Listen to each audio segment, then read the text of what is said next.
morning. Today is Friday, April 24th, 2020.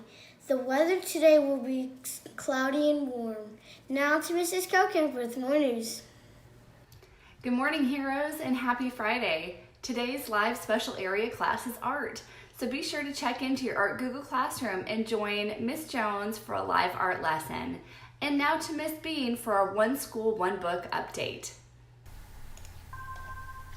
Hi guys, this is Mrs. Bean, and I'm here to give you this week's update of our wonderful One School, One Book, The Boy Who Harnessed the Wind. And hopefully you've been catching the readings that I've been doing on the Facebook page. Ask your parent to show you the video that's on the Facebook page, and I'm actually reading the chapters. So I'm just going to give you a quick update of Chapter 7 and Chapter 8, where poor William and his family and the whole country, in fact, is going through a famine and a drought. And if you remember, a famine means there's no food, and a drought means there's no water. So it's been really difficult for everyone in the country.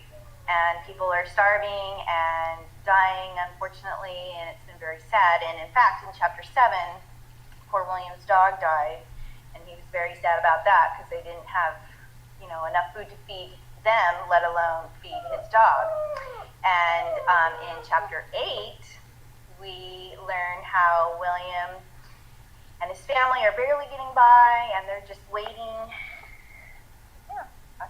And they're just waiting on their maize crops to grow. And in fact, I have a little picture here to show you. Sorry about that. So if you see here, this is a stock photo of a Malawian maize crop, and this is where it's actually looking really good. And I had another one where things were not looking so good, which is probably what a lot of the fields in Africa looked like at the time during the drought and the famine. So we're moving along in our book, and I'm super excited to keep reading it to you guys, and hopefully I will actually see you soon. Okay, bye. Thank you, Mrs. Bean.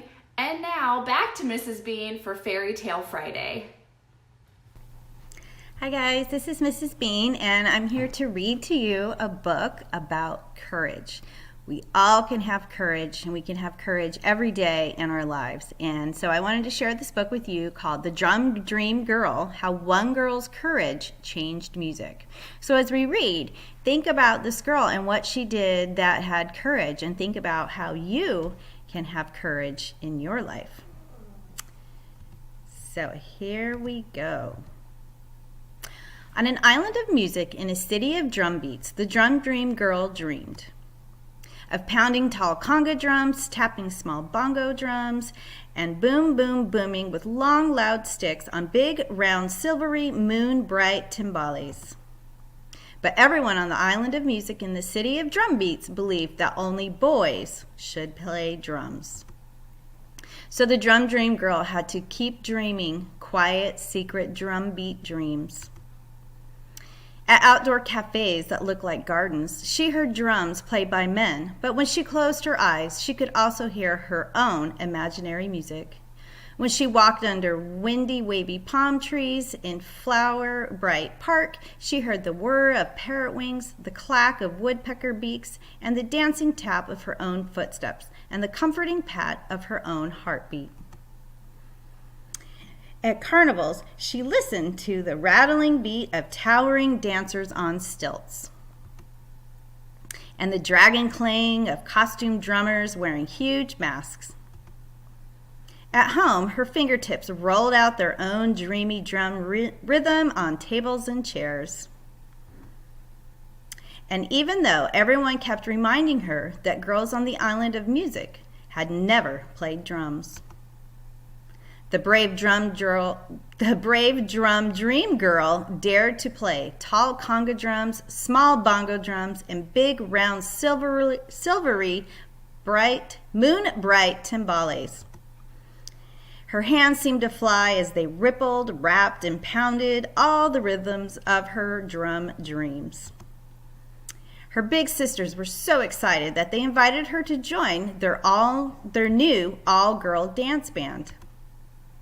But their father said only boys should play drums. So the drum dream girl had to keep dreaming and drumming alone. Until finally, her father offered to find her a music teacher who could decide if her drums deserved to be heard. The drum dream girl's teacher was amazed.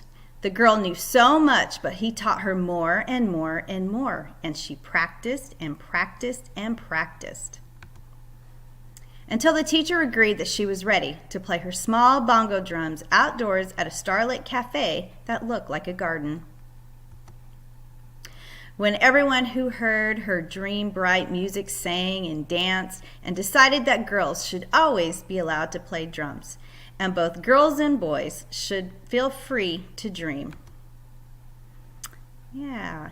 And this book, The Drum Dream Girl, has a little historical note here. It says this poem was inspired by the childhood of a Chinese African Cuban girl who broke Cuba's traditional taboo against female drummers. In 1932, at the age of 10, Milo Castro Zaldariega performed with her older sisters as Anacoana, Cuba's first all-girl dance band. Milo became a world-famous musician, playing alongside all the American jazz greats of the era. At age 15, she played her bongo drums at a New York birthday celebration for the United States President Franklin Delano Roosevelt, where she was enthusiastically cheered by the First Lady, Eleanor Roosevelt. There are now many female drummers in Cuba, and thanks to Milo's courage, becoming a drummer is no longer an unattainable dream for girls on the island. So that's a great story, and I love that this girl had such courage to keep doing what she loves and what she dreamed about, and didn't let anyone dissuade her. She kept going. So whether you're a girl, a boy, a man, a woman, if you have a dream, always have your courage to keep doing your dream. Okay, thanks you guys. Bye. What a great story to go with our character trait of the month, courage. And now to today's joke of the day. What is a wrestler's favorite chore? What? Taking out the trash. Ha ha ha. Now to the hero's purpose. At Heroes, our heads solve problems and are always learning. Our hearts are respectful and considerate, and our hands work together for the good of all, making an excellent